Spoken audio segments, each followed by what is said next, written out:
Alright, we're going.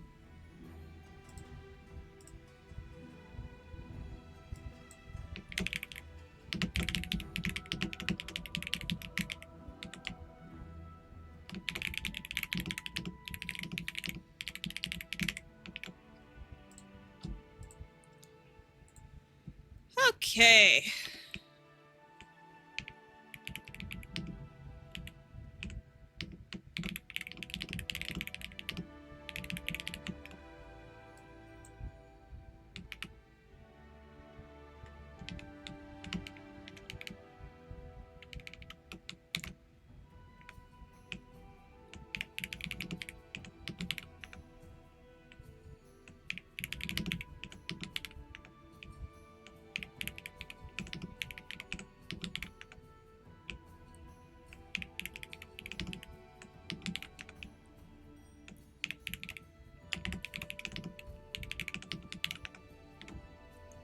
Alright.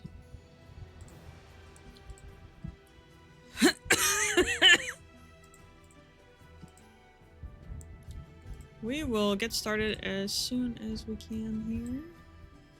Do a streaming ping thing. I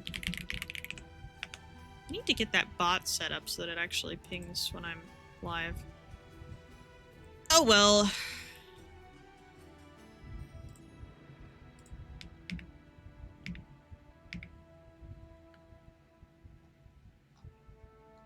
Where were we? We ended with... What did we end with? Bar buddies?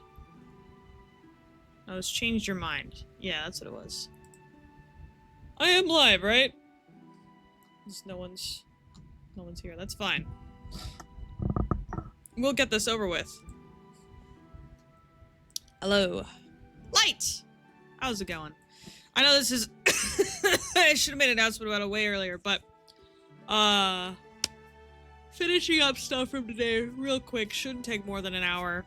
And then, I got some stuff to work on with Freya Okel interaction. So that's gonna be exciting. Rando. Lucky. Alright, we're gonna get right into this with, Where's the Goat? I'll turn on the music for myself. Alright, did we... I don't think we read this yet. Hi, Truffle. It's strange how this has all turned out. Crash landing on a foreign planet just to be saved by a satyr, locked in a cage in her underground lab, and forced to work with her in exchange for freedom. At first, Car believed that she was going insane. She rationalized that maybe she was dead and this was somehow the afterlife.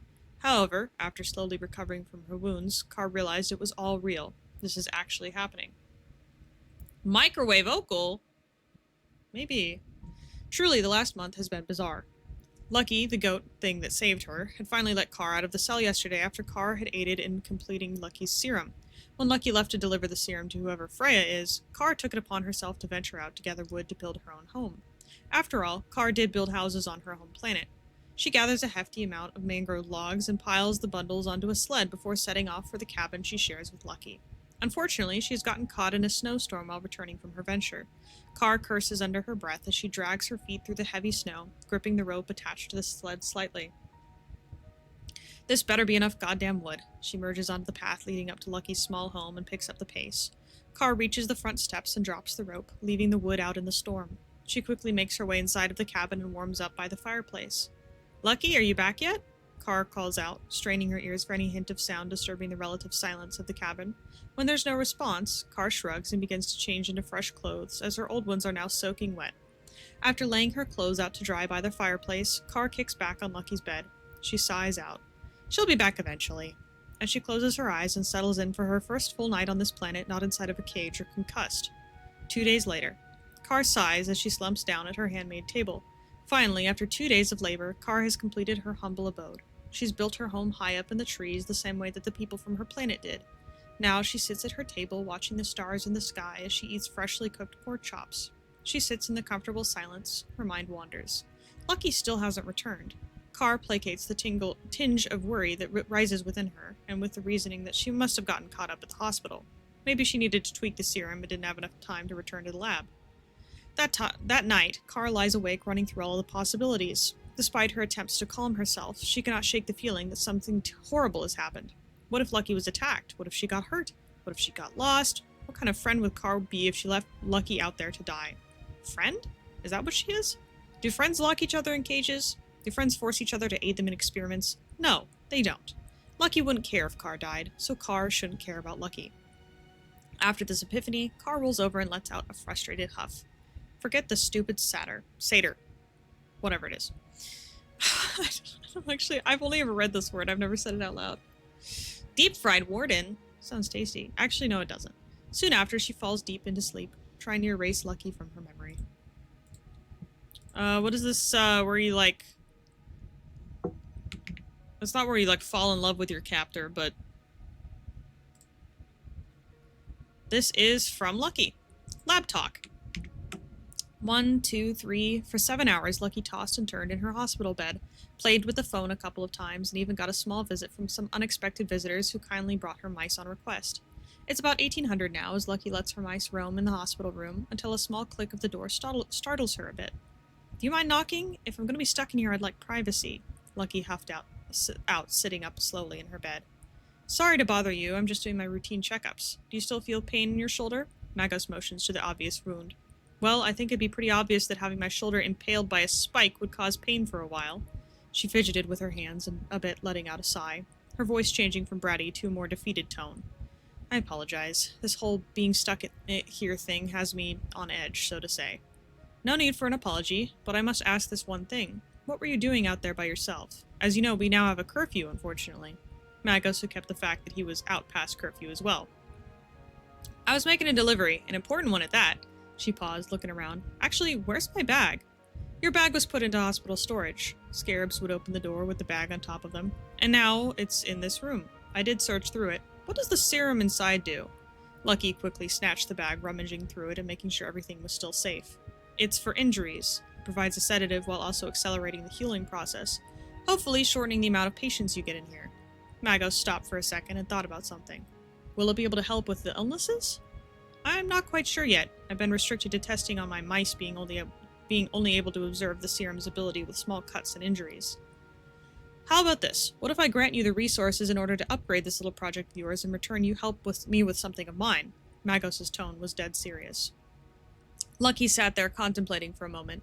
On one hand, she barely knew this guy. On the other hand, he definitely had more advanced resources than she could imagine. Okay, but it depends on what you need. I have morals. I need your help to cure an illness that has afflicted my people for centuries. I believe your project can cure it. Very well, then. You can have some of what I create in exchange for you helping provide the resources I need. Lucky was quiet a moment, trying to think of what else she could ask from him. Maybe you could assist in the process sometimes as well? I find these terms acceptable. My lab will be the best place for this to be completed. I also don't want to move the sample in case of the risk of it breaking containment. The scarabs moved away from the door as if preparing for something. Lucky shivered a bit watching the bugs move away. You have quite interesting assistants, pets, whatever they are, to you. I find it odd. A metallic scarab crawled onto Magos' hand. They were a gift from my wife. I would also question you about having organic rats, but this planet has taught me much. Light blue hexagons filled the doorway, their blue glow giving away to that of a portal. Now come along, we have much to do. Lucky quickly shook off the shock of this portal upon her before slowly standing to hooves and walking over. You realize how creepy this is, right? No, my people do not care for how creepy something is as long as it's effective. Magos said, That explains a lot! Magos had walked through the portal, his scarabs following behind. Right, of course. Hesitantly, Lucky scoops up her mice from the floor and follows Magos through the portal. On the other side of the portal... Also, Magos... Bagel's setting up that, Magos can just use a portal to teleport wherever and go to the... I guess he has to have the scarabs or whatever. Guarantee you, the second he goes into jail, a scarab is gonna sneak into his cell and give him a portal to go to his ship, and he flies away from Solace. Predicting it here, folks. On the other side of the portal is a hallway of a ship. Black hallways with blue lights lead on for what seem like miles. Welcome to my ship, the Collector. She's been with me for centuries. I can assure you once you know your way around, it does get smaller. There's also a wonderful museum here and cryopods. Under no circumstance do you open the pods. Magos turned the corner and walked into his lab. Lucky followed him in awe at everything from the interior to the advanced equipment she had only ever heard of in books. Turning the corner to his lab, her face lit up as she rushed to the counters, admiring everything. This is incredible. I can't believe we haven't talked before. Everybody wants help from a doctor, but they never stick around to chat. Magos began pushing buttons on a hologram and a stasis field carrying a head game into the chamber. This is why I want violence in SUNC. The normal prison is just a freaking basement. Yeah. No, I think, maybe I should have Freya... Considering, okay, like, that's a good point.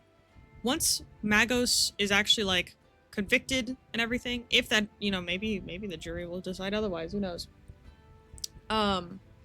If Magos goes to prison, I'll have Freya talk to Waters and be like, look, you could, you know about, like, Elia and stuff. I don't know, she doesn't know about Gatsby or whatever, but, like, is there a way that we can contain these beings? So it'll work. I apologize for the sample that had been the only one I had obtained from when another ship crashed here. This is the Rustwalker Plague. I have to have it in 0G, stasis chamber, because it can spread to organic and metal materials, and yes, my lab is pretty cool. Lucky should be jury and pretend she doesn't know him? No way. No way.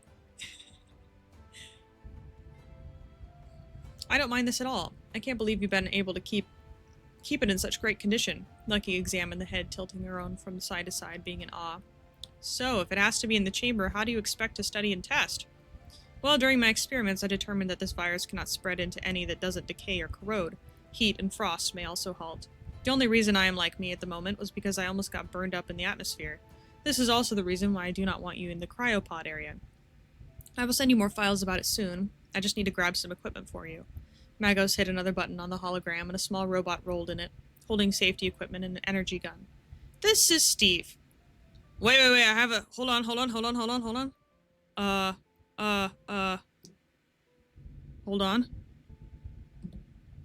I am Steve. Okay, sorry. I didn't know I was ever going to be able to use that. Whenever you need the portal, he will open it, and the gun is for defensive purposes. Hold the trigger for a bigger boom. Chicken jockey! I don't have... Flint and Steve. Okay. These are such old soundboards. These are like the beginning of the year, last year. Okay. Hold the trigger for a bigger boom. Oh wow, that's an interesting name for a little robot. Lucky knelt down and poking him a bit. So you send me files, I make you serums, and we work together? She stands up once more before turning to him. I think this partnership will be great for both of us. Indeed, I will help where I can, and when I am not putting the ship or people back together. You're welcome to explore my ship. Also, call me Solvex. I do not know why this planet is so obsessed in calling me by my family name. Isn't his first name Magos? Also, I don't think he's ever introduced himself as Dr. Solvex. Lizard. Of course, I'll call you whatever you'd like, and with how much you've done for me already. I owe you a ton, so whatever you need, I got you. She smiled at him, glad to have a new buddy to talk to. Well then, if we're done here for now, I would really like to lie back down. My body is killing me. Another portal opened up. You can go now. But the conversation ended, Lucky walks on through the portal back to her hospital room. She sits herself back down on the bed with a content sigh before moving her rats out from on her shoulder and placing them beside her. I think Solvex and I are going to change things for the better. His first name is Doctor. Alright, from Light, preparations. Oh yeah, be prepared for the hurricane tonight, guys. I think it's already happening. Light read and reread the readings of the hurricane to come. It was getting bad very fast, just like the tornado had been. She shook her head, banishing that thought out of her head. She was sure that there was a reasonable explanation for this. Maybe there wasn't enough dust from the desert in the air. Maybe it was in between El Reno and La Nina. Does Solace have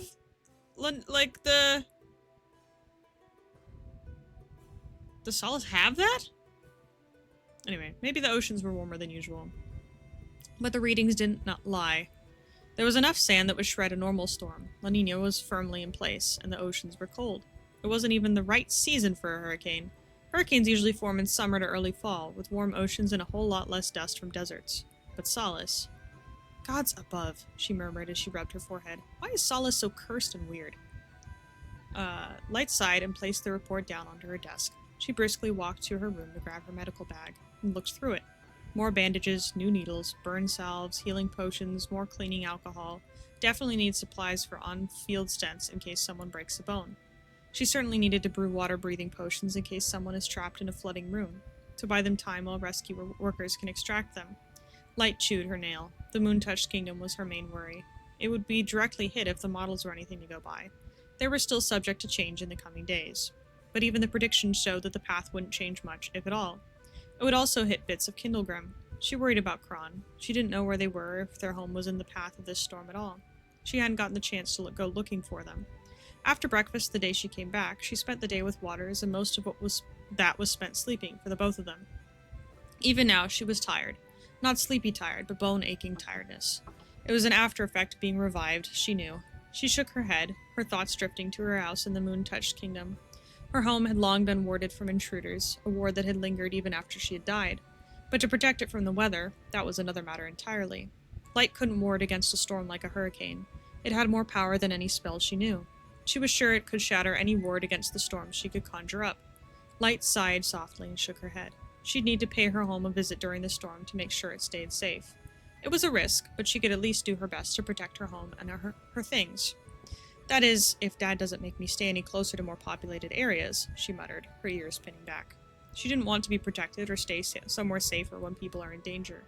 Light sighed softly and focused herself on the task of adding to her medical bag. She had just finished the last of her tasks when she heard heavy footsteps. She looked up from her bag and saw Waters. He was looking between her and her bag.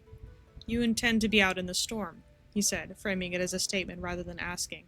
Light nodded. She never intended to hide that from her dad. "Yes, I am," she said, remaining calm. "I never intended to remain inside and stay safe while others are out there in danger."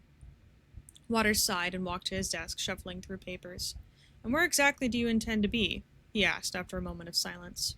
"Near the Moon-touched kingdom," Light answered, watching as Waters took a sharp breath. She looked down and shuffled through her medical bag, checking once again if she was missing anything. "It's the hardest hit area and one of my homes. I intend to—" "No." Light's ears pinned back at her dad's sharp tone. She looked up from her bag and towards Waters. "Dad, I mean it, Light. I'll be in the area," he said, cutting her off. "I will get people to evacuate and make sure your home is shuttered and sandbagged, and I'll be setting up equipment to gather data on this storm." Worry seemed to fade from Light's chest, though she still worried about Waters' safety. "Will you be all right out there?" she asked softly as she focused back on ruffling through her bag. She felt her dad's gaze linger on her. She looked up at Waters when she heard his footsteps come closer to her. He stopped a few feet away. "I'll be all right," he said calmly, seemingly trying to reassure Light. She wanted to believe her dad, she truly did. But she was still worried. She knew that the Moon-touched kingdom wasn't a target of Eclipse. She knew that Elia was dead. But she also knew how bad this storm was going to be. She knew that the hurricane had a chance to spawn tornadoes as it went over the area. Light turned and hugged Waters. She felt Waters hesitate before he returned the hug.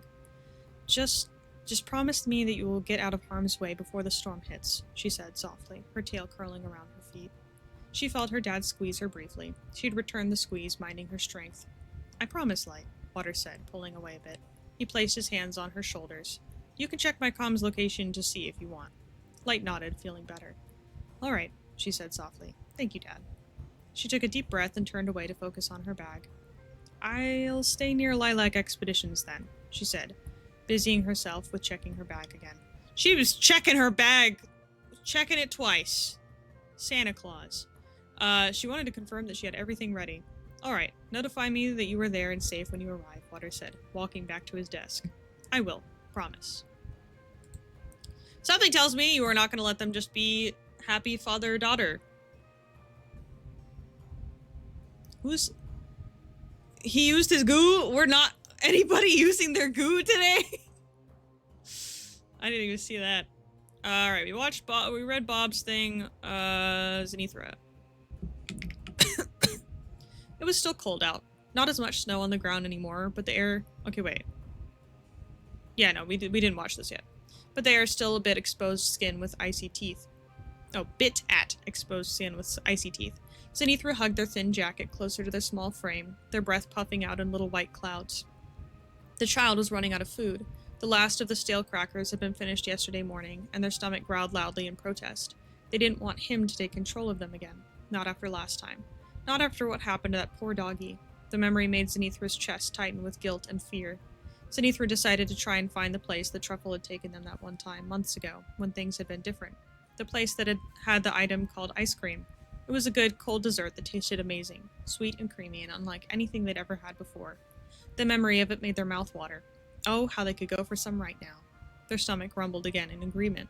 Zenithra walked through the blurry outcast of the world, their vision never quite clear, always slightly out of focus. They followed a path that felt familiar, relying on instinct and memory more than sight. The smells, the sounds, and the wonderful feeling of it made them know that they were on the right track to the tavern. They remembered the warm scent of cooking food, the sound of laughter and clinking glasses, the way the building had felt safe and welcoming. Once they arrived, squinting up at the familiar shape of the building, they tried to open the door. It didn't budge. They pulled harder, their small hands slipping on the cold metal handle. Locked. Zenithra's heart sank, but they didn't give up. They sat there trying to open the door, jiggling the hand over and over. They walked around the building twice, checking for windows low enough to reach, for other doors, for any way in at all. They tried everything they could think of for almost 2 hours, their fingers growing numb with cold, their hope slowly fading with each failed attempt. We're getting our child taken away by CPS. This is... Kid? What are you doing out here? A voice asked behind them, making them jump so hard they nearly fell over. Zenithra spun around, heart pounding, ready to run if they needed to. They looked up to see an adult of some kind. Tall, their features blurry like everyone else, but their voice was gentle. The child recognized their voice vaguely from the meetings they had been trying to secretly attend, hiding in corners and listening to the grown-ups talk about important things they didn't fully understand. It's almost past curfew. Let me take you to my house before it gets too late. Oh, wait, do you have a name? The adult's voice was concerned, not angry, which was a relief. Zenithra hesitated for a moment, studying the blurry figure before them. Something about this person's presence made them feel calm? Safe?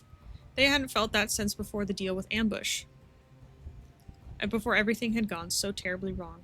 Slow, cautiously, they walked up closer to the adult. Zenithra, that's my name, they said quietly, their voice small and tired. The person let out a sharp gasp as they said that, and Zenithra flinched slightly at the sudden sound. Zenithra? The adult's voice was filled with shock and concern. What are you doing out here alone? Aren't you supposed to be in the hospital or with Truffle? Zenithra stood there, shocked, yet not entirely unprepared. The realization hit them like a punch to the gut. Truffle hadn't told anyone they were missing. Truffle didn't care that they were missing. The thought hurt more than the cold, more than the hunger gnawing at their belly. They had been gone for days and no one had even noticed. No one had come looking for them. Oh, I should tell you my name. It's Lux. I volunteered with Truffle to watch over you, but then some stuff happened. They were talking about the hospital, Zenithra realized. The child remembered the overstimulating room with 2 bright lights that hurt even their blurry eyes, with beeping machines and the scratchy cotton blanket that felt awful against their skin. They hated it there. Everything had been too much. Too loud, too bright, too scratchy. They also remembered that name now, Lux. They'd heard Truffle talking about a babysitter beforehand, discussing arrangements with someone on the phone, but Zenithra hadn't really cared for it at the time. They hadn't wanted a babysitter. They'd wanted Truffle to stay with them. But right now, none of that mattered. Right now, all they had to worry about was food and shelter. Their stomach growled again, loud enough that Lux probably heard it. Zenithra felt their face grow warm with embarrassment despite the cold. Can I go home with you for a bit? I'm hungry and tired, Zenithra asked, their voice barely above a whisper. They hated asking for help, hated feeling so small and helpless, but they didn't know what else to do. Lux is the goat, it's so true. Sure, Zenithra. Come on, I'll take care of you for a little bit, Lux said gently, reaching out a hand. Zenithra looked at the offered hand for a long moment, then slowly, carefully placed their small, cold hand in Lux's warm one. For the first time in days, they felt like maybe things might be okay, at least for one night. Lux, my goat. Alright, we watched the POV thing. We did not watch this. Hunting Song Redo. And one of the hunters wasn't insured. People ask me how I do it, and I say there's nothing to it. You just stand there looking cute, and when something moves, you shoot. And there's 10 stuffed heads in my trophy room right now. 2 game wardens, 7 hunters, and a cow. Yes, the law was very... What is this?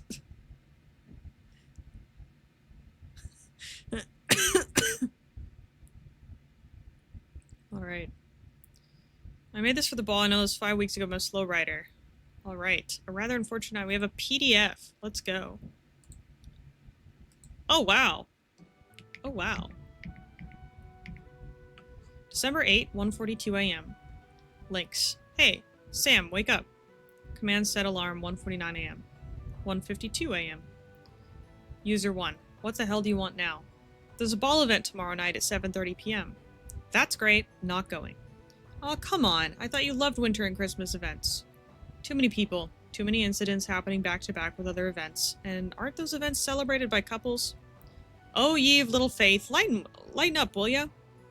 I'm sure nothing bad will happen at the event. 'Tis the Christmas season. Only a real Grinch would do something there. Plus, it's not required to bring someone with you to the ball. You're not going to get crucified for it. Just thought it'd be nice. You've been awfully tense for the past year. I wonder why. Listen, people we both know are going to be there. Besides, if you choose not to go, I still have access to the monitor fused to your head. I'll just take control of that and force you to come. Fine. I think I have some leftover totems I can bring. There we go. You won't regret this, I promise. Chapter 1, The Ball. Why does the human look like Truffle? That's crazy. What could possibly go wrong? Quite a bit. December 9, 2497, 8:32 a.m. Sam would exit his watchtower. Okay, this is fine. No one will notice you there. Just stay far away from everyone else and you'll be fine, he'd say to himself, trying to calm his nerves. He never enjoyed going to public events, always felt paranoid and lost in areas with large amounts of people. 7:32 p.m. After a long trip, it would grow dark as the sun set and the moon rose. Something didn't feel right tonight, but maybe it was just his paranoia and past experiences with incidents always happening at public events he went to. He would arrive at the ball, the rather large building taking on a rather warm and cheery atmosphere, a stark contrast from the cold and dark outside environment. Sam would take a deep breath before exhaling as he went inside. The inside of the building was rather nice, calm, slow music filling the air as people talked and danced, giving off a friendly, inviting feeling. Almost too friendly. He would pass the guards, or lack thereof. Oh my god. It's not copper statues. There were 2 actual guards. Everyone keeps saying it was the copper statues. Not everything in game is canon to what happens in the story. I'm sorry. I didn't want to have 2 of the staff members miss out and just have to stand there all night. But no, this is not canon. There were actual guards there. They were checking people. That's why Eclipse couldn't come inside. She had to go give Nikta the thing outside, because Nikta was on the list. She was not. Anyway. He made his way to an area where not many people were, not paying much mind to the others gathering, celebrating, drinking, and overall having a good time. He'd be watching everyone sitting at a table, the welcoming environment actually letting him feel relaxed. He'd close his eyes for a moment, feeling a bit tired, when he felt a cold metallic hand placed on his shoulder, making him jolt up, grabbing a glass and turning around, only to be met with screen displaying a creepy smile he had grown to despise. You, he'd say with a rather annoyed tone of voice. Now that ain't no way to greet a friend, is it now? We're not friends. Do that again and I swear I'll... Jeez, don't lose your head. He'd interrupt, letting out a short laugh, either not taking Sam's first statement seriously or choosing to ignore it. How's the ball treating you? Fine. Sam would slowly sit back down in the chair, now fully awake, slightly on edge. Good to hear. Nice to see you face to face after all this time. He'd hold his hand out to Sam. Sam would stare at his hand for a moment before looking back up at Lynx, refusing to shake it. Can't say the same. Right. After a moment, his hand would awkwardly go back to his side. I'm gonna go back over to Vire. Have fun. Sure. He'd watch Lynx walk away as he let out a small sigh of relief and annoyance. 1 minute before the explosion. Sam would look around. There was a slight sense of impending doom in the back of his head, something telling him to get out. However, he would brush it off. He had been paranoid all day, yet nothing bad had happened. Bored, he would get up to get a drink from the bar to see if he could get anything that didn't contain alcohol to ease his nerves. Don't ask how he eats or drinks with a monitor fused to his head, he just does. A blinding, sudden flash of light from the center of the room would erupt, followed by a loud boom, sending Sam back, hitting the ground, disoriented with a ringing in his ears. There would be smoke and fire everywhere, the muffled sound of shouts and screaming in the back. He would get onto his knees, grabbing onto a nearby table to force himself up. Every part of his body hurt, as if he fell down a flight of stairs, a numbing pain and strange feeling in parts of his body as if they weren't there anymore. He would be breathing shakily, looking around at the chaos which was now in the ballroom. He would slowly reach into his pocket as he manages to take out a totem of Undying with his left hand, which was now missing 2 fingers and a half. As the ringing went away, he could hear a creaking and crackling sound above him. He would look up just in time to see a wooden support beam from the ceiling fall. After a sickening crack, everything went black. Chapter 2. There's chapters! Simulated limbo. Simulation loading. Sit back and relax in this lovely world as you await your return to reality. He wakes in an unfamiliar, desolate city, the ground covered in wires and circuitry which seemed to span on indefinitely along with the city. It was night, and everything was illuminated by an unseen light representing moonlight, despite black, starless sky. He would find his body was not his own, but replaced with a black, shadowy form, finding himself unable to speak as well. With no idea of where he was, he would forward. After walking for an uncertain amount of time through this landscape, he'd see a monocular scope, spyglass, on the ground, not far from him, making his way over to it. He'd reach the spyglass, going to pick it up as his foot catches on a tripwire, which led to a small bell that let out a ringing sound. Sam would pick up the spyglass before looking at the bell as a loud rumbling coming from underneath the ground started as something large begins protruding from the ground, forming a large crack in the ground as the sound of creaking wood became more apparent as more cracks formed in the ground everywhere. Oh, please put some commas in here. Everywhere, spruce trees slowly coming through them. Farther away from him, a large structure in the form of a twisted watchtower, made from pale oak and spruce, emerged from the ground from the larger crack, dragging the wires up with it as its circuitry fell from tower. The tower would come to a halt as the rumbling stopped, only the faint sound of warping wood. Please put commas! Please! I beg you! Being heard was now standing at 120 feet. A spotlight on the tower would flash on, emitting a bright light on him, momentarily blinding him as he raises an arm above his head. His eyes adjusting to the sudden change in light, coming from the watchtower would be walking that echoed through the forest. Using the spyglass, he looked closer at the top of the watchtower, and from the faint lights of the tower, he could see a figure stumbling to the spotlight, where, as he made out the figure, his eyes widened in horror, realizing what it was. It was him, only that it was missing its head, had several chunks and pieces of its body missing, and its clothes were stained with blood, and small parts of it on fire. It would raise a crossbow towards him as he dropped the spyglass, finding cover behind a tree just in time as a bolt flew past him, embedding itself into the tree in front of him. His heartbeat starting to rise. From the sides of the tree, he could see the spotlight moving to the tree he was behind. He'd look around, desperate for a way out, but was only met with the same forest and city that seemed to go on forever. He would try to get the next tree, but the moment he came into view, another bolt would zip right past in front of his face, causing him to fall back as he got up running for a few seconds, before going behind another tree, to the spotlight following. He would look around, searching for any way out of this situation he was in, to no avail, only finding more forest and city and stretched on forever. Just as there seemed to be no way out of the situation, a loud distorted sound that sounded like stone striking against metal roared throughout the forest, as a faint white light with an orange gradient in the shape of a door around a few miles away appeared, the spotlight turning off, making him wonder if he was safe. He would cautiously, slowly stick his arm out before coming out from behind the tree, noticing the figure at the tower was gone. He would let out a sigh of relief as he started walking his way towards the light. 2 minutes later, he would hear an odd sound fly past above him. He would look up, not seeing anything as it flew past him again. After a moment of silence, he would hear a loud screech similar to that of a phantom. He would look towards the source of the noise, only to see the corpse hanging onto a rotted version of a phantom headed right at him, the corpse letting go and lunging at Sam, knocking them both to the ground.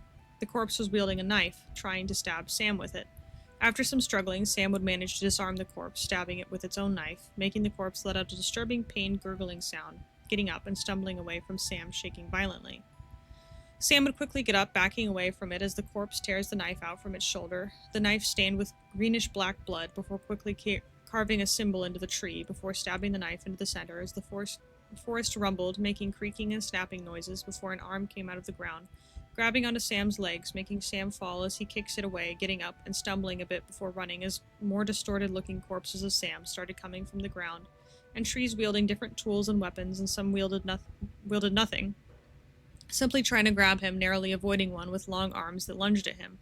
Sam ran through the forest, trying to avoid them, seeing a corpse with disproportionately long legs blocking his path up ahead. Sam would spot a corpse with a longer right arm that hadn't been able to get out of that tree, halfway stuck inside, holding an iron axe. Sam would run over, prying the iron axe out of the corpse's grip as another corpse behind him swings a sword, missing completely, getting it stuck in the other corpse stuck in the tree. Sam would use this opportunity to swing the axe into the corpse's torso, getting caught for a moment before kicking the corpse to rip the axe out, steadying himself for a moment before continuing to run. Another corpse would come from the ground, grabbing onto his legs, making a raspy, gurgled, hissing sound with Sam swinging the axe down at his arm, getting caught for a moment as more greenish-black blood spills out, pulling it out before swinging again, cutting the arm off with a second swing as he kicks the other arm, getting himself free as he continues to run, breathing rapidly. The taller corpse would try blocking him, lunging for him. Sam would avoid its arms, going around and swinging the axe into its leg before swinging again and cutting it in half, Sam running past it. He could hear the sounds of raspy growls and hissing getting louder from the corpses as he gets closer to the door-shaped light, as he continues trying to avoid getting hit or caught by them, his heart beating rapidly. The door would be getting in reach as he reaches his hand out to it as another corpse fires a bolt from a crossbow at him. Chapter 3, Burned Silk and Wood. Sometimes you really ought to stay home. Sam would jolt up, gasping for air, shaking slightly. He would look around at the hell that erupted in the ballroom. It was hard to believe no time had passed, despite having spent around 9 hours in that place. He'd look at himself, checking to see if he was missing any parts of his body. After confirming he was intact, he would let out a shaky sigh of relief. What the hell just happened? He would look to his right, spotting the pillar that fell on him as the pool of blood where his head was, staring at it for a moment, unable to accept that it was his blood under that pillar. In that moment, he would hear a sudden voice behind him, causing him to flinch. Boo! Damn it, stop doing that, you bloody excuse for binary. Lynx would laugh a bit. Come on, lighten up, will ya? Lighten up? Sam would interrupt. Look around. Does this look like a laughing matter? I mean, not really, no. But you do have to admit, it is a tad funny. I mean, like, events like these have been happening back to back. I honestly was sort of expecting something like this to happen. Expecting? You were expecting for this to happen? Are you mad? Sam would interrupt again, standing up. You seriously came here knowing nothing was going to happen and did nothing about it? You brought me here knowing something was going to happen? What is wrong with you? Geez, calm down. You act like I've done this before. Because you have. Multiple times before. You took control of my body for weeks, sometimes months on end, against my will last year. You made a cure that half worked and disappeared, abandoning me and Alfie, who died, but not before nearly risking my life while leaving. Well, I mean... Sam would cut him off. I'm not done. Even till this day, you still continue with these antics. You still can take control of me for a few days every couple of months. You gave away my address to some identical copy of you who now won't leave me the hell alone, consistently placing head rituals everywhere at my house, and scaring the hell out of me. And you constantly come into my house and steal my materials, my personal belongings, and that's not counting what you've done to other people. You're by far the most ignorant, psychotic, soulless, inconsiderate, reckless, and heartless individual I have ever had the displeasure of ever meeting, and that says a lot because I have met some pretty horrible people. And the fact that you somehow managed to gain sentience is baffling because the concept that someone of the likes of you can feel is an insult and a joke to any sentient being that exists. And even after you left and almost got me and Alfie killed, they still thought you were a friend, thinking that there was some good in you, which I don't understand because after everything I've seen you do then and now, I see that whatever good you had, even if you had any to begin with, died with you gaining sentience. Sam paused for a moment. Only, of course, you don't care, right? Because everything and everyone is a damn joke to you because you didn't have feelings nor emotions then, and you sure as hell don't have any now. When you left, I was genuinely hoping you didn't come back because things would be so much better if you just stayed gone. Lynx would blankly stare at him, not smiling for a moment before snickering, letting out a stifled laugh before starting to laugh hysterically, confusing Sam. Are you seriously laughing? You're seriously laughing? Why can't you take anything seriously, damn it? Sam would grab him by the collar. For one moment, can you not be so fucking heartless? Lynx, however, would continue laughing, which would frustrate Sam. Stop laughing! I said stop laughing, damn it! Just then, Sam would feel a sudden but firm tug on his sleeve. He'd look over to see a familiar face. Well, a familiar mask, yelling at both him and Lynx in a language he didn't quite understand. It was Kron. Move! Move, move, move! Croy said to get people out, I get you out! Kron would say in English, stamping their hoofed feet against the floor after yelling, almost throwing him off balance. Kron's insistent tugging and shouting would work, convincing Sam and Lynx that they needed to move as they finally started moving in the direction they were being insistently pulled towards. As they moved, Sam would look around, seeing just how bad everything had gotten. Everything was on fire, there was rubble and debris everywhere, and there were people. Some were trying to find their way out, while others were, well, not quite breathing. However, the most surprising sight was yet to happen as a loud crash was heard, making both Sam and Kron flinch, Link simply looking over before the sound of Croy's voice echoed over the destruction. Kron, look to your left! Kron took a second, then turned, their breath hitching at the sight as Sam looked over, tensing at the sight. Link simply just did nothing but stared. Croy was standing atop a pile of rubble, their backs slightly arched as tar twisted and slithered through the air, spreading out across the ceiling, keeping it from collapsing entirely. The black tar was all exiting from Croy's chest and eye, their body trembling with the intensity, but they held firm. Sam would stare into disbelief for a moment before looking around to see if he could find a way out, just to find Link's was gone. He didn't worry, however. It was a computer virus piloting a stolen android. He'd be fine. Further to the left, there was an opening in the wall that Kron noticed shortly before Sam did. It was small, but it was sure as hell a lot safer than the other routes held open by pillars of more ghostly tar. I will hold it open until all are safely out. Go! Kron understood, turning their head back off to encourage the two to follow again, only to find Lynx was gone, having gone off to who knows where. Kron let out a loud, frustrated curse, grabbing hold of Sam's wrist and beginning to run backwards to encourage him to follow. Come on, come on, come on, come on. Sam found himself staring at the tar-covered ceiling in shock for a moment before looking down, which allowed Kron to turn and face the exit, running towards it before crawling through and toppling onto the ashy grass outside. The cold night air contrasting sharply to the heat on their back as they both quickly got up. Sam would look around at the large number of people outside that gathered like a flock of disturbed pigeons, panic and anger swarming them all like a plague. Paths of blood infested the ground, cries and shocked faces and others stumbling out of the flames of the building. Some were rolling around to extinguish the fire that burnt their skin. Sam looked over at the building that once stood tall and welcoming, now on fire crumbling before his eyes. He would be pulled by Kron, who was walking towards the other people, before letting go of him. Sam would get a dozen questions in his head as he slowly looked to face Kron. Kron? What are you? Go heal and rest, Kron interrupted as they spun on their heel and dove back through the opening. Sam would stare blankly at the opening for a moment, the thought of going back inside passing his mind before he turned around and headed home. Everything around him seemed to blur as he started to feel disconnected from reality as he walked home, his mind replaying moments of his death and the hell that erupted in the ballroom in such short amount of time in his head over and over. Unable to get the sounds of screams out of his head, blindly following a compass he had lodestoned to his house. After an unknown amount of time, he would arrive home, looking up at the tower that gave him memories he was too tired to think about as he walked up the stairs. After arriving at the top, he would close the door behind him, looking around at the dim atmosphere. It was quiet, the kind of quiet no one would hear after an argument or coming back home.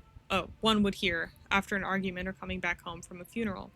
He would close the door before walking over and laying down in his bed, staring up at the ceiling. His cat Simon, who he hadn't even noticed come up to him when he came back, would jump up on the bed, laying down next to him, sensing something was wrong. Sam's vision would clear up, feeling the cat rub up against him as he looked down at the cat, placing his hand gently on the cat's head, petting them slowly as he looked back up at the ceiling, releasing a breath that he didn't know he was holding, tired after everything that occurred that day. Ooh, that was a doozy. How many words was this?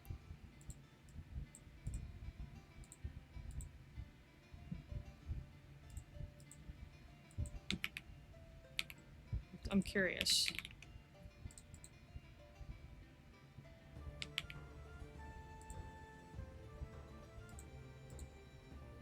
$3,400. Jeez. Well, I'm sure that probably saved. Oh well. Alright. I'm glad I didn't read that last night. We already read that. Might as well do these two as well. We have a thing from Strawberry.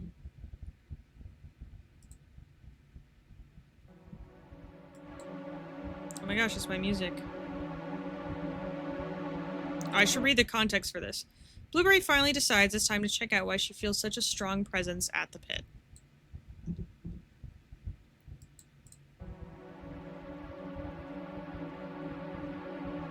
Blueberry and Strawberry reuniting.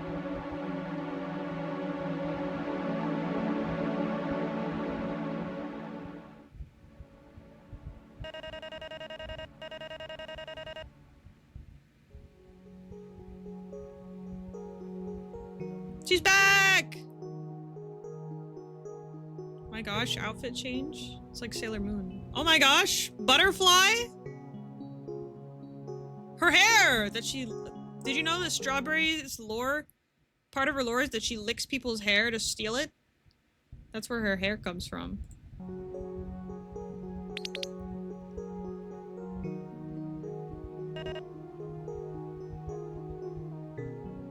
Aww.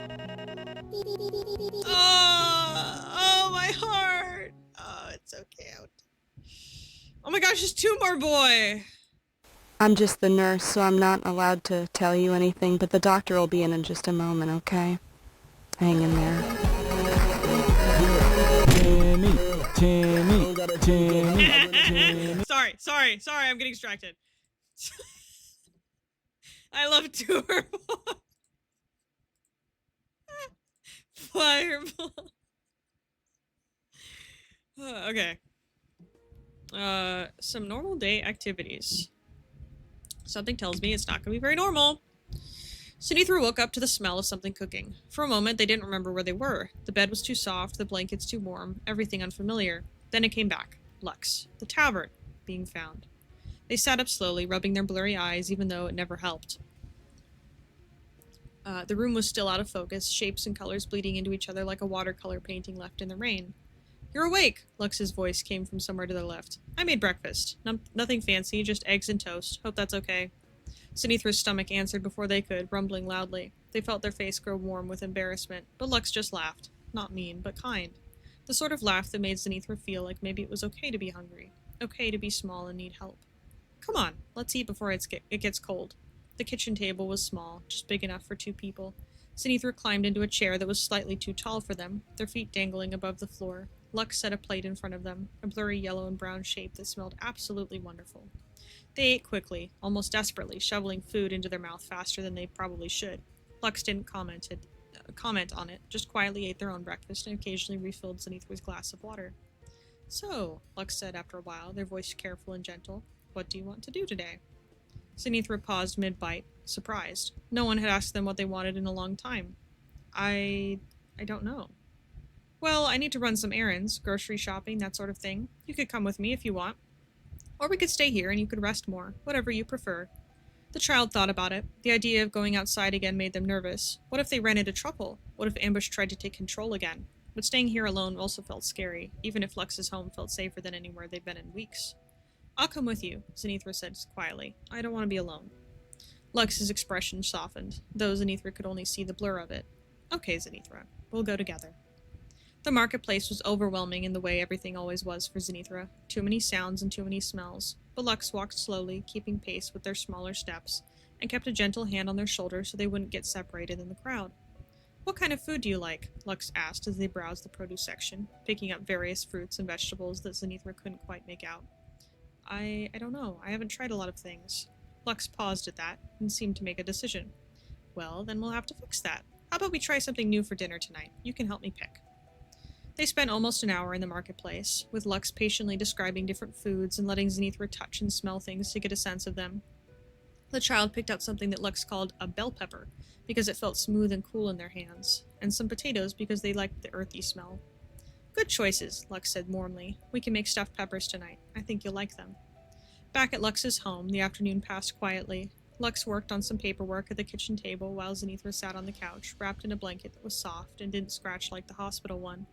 They weren't doing much of anything, just sitting and listening to the peaceful sounds of someone else existing nearby, the scratch of a pen on paper, the occasional sip of tea, the creak of a chair. It was nice. Normal. The kind of normal Sinithra that they had never really experienced before. Hey, Sinithra, Lux called after a while. Want to help me with dinner? The child perked up, sliding off the couch and padding into the kitchen. Lux guided them through the process, washing vegetables, mixing rice, stirring the filling. They let Sinithra do the easy tasks, never making them feel useless or in the way. You're a good helper, Lux said as they worked together. And Sinithra felt something warm bloom in their chest. Pride, maybe. Or just happiness at being wanted. Dinner was delicious. The peppers were soft and savory, the filling warm and comforting. Sinithra ate 2 whole peppers, their belly finally feeling properly full for the first time in days. After dinner, Lux washed dishes while Sinithra dried them, standing on a small stool to reach the counter. It was such a simple domestic task, but it made Sinithra feel like they belonged somewhere. like they were part of something. Can I ask you something? Zenithra said quietly as they dried a plate. Of course. Why are you being so nice to me? Lux was quiet for a moment, their hands stilling in the soapy water. Because you deserve kindness, Zenithra. Every kid does. And because I can tell you haven't had enough of it lately. Zenithra didn't know what to say to that. Their throat felt tight, their eyes stinging in a way that had nothing to do with their blurry vision. Thank you, they whispered. You're welcome, Zenithra.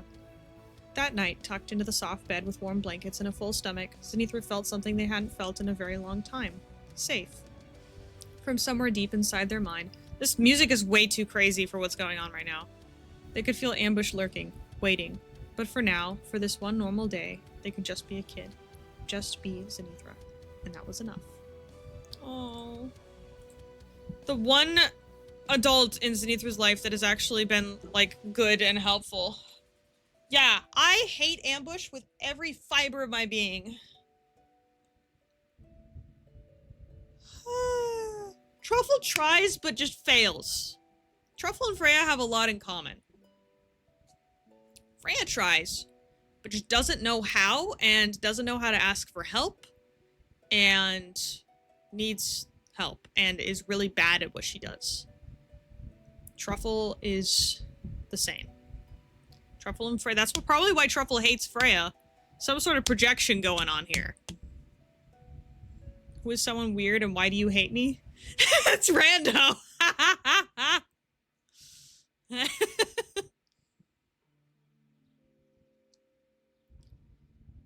Alright, do we have any lore sheets? I think we already read this. Didn't we? Maybe not. Light Aurora's age 2200. Ever since her revival, Light has been able to stand someone touching her. She has new scars from where the explosion had caught her. She's mostly mute now, speaking only to those she trusts, and even then she might occasionally be unable to talk to them too. She isn't able to go anywhere near the Keepers of Solace area alone. She still forces herself to go since she still intends to work at the hospital. Ever since she had learned that Belios was missing, she had been unable to bring herself to return to the Moontouch Kingdom. Besides Waters, Belios was the only other person that helped her feel safe. Now that he is gone and Zephyr is in charge, she is unable to make herself go back. She's been staying at SUNC.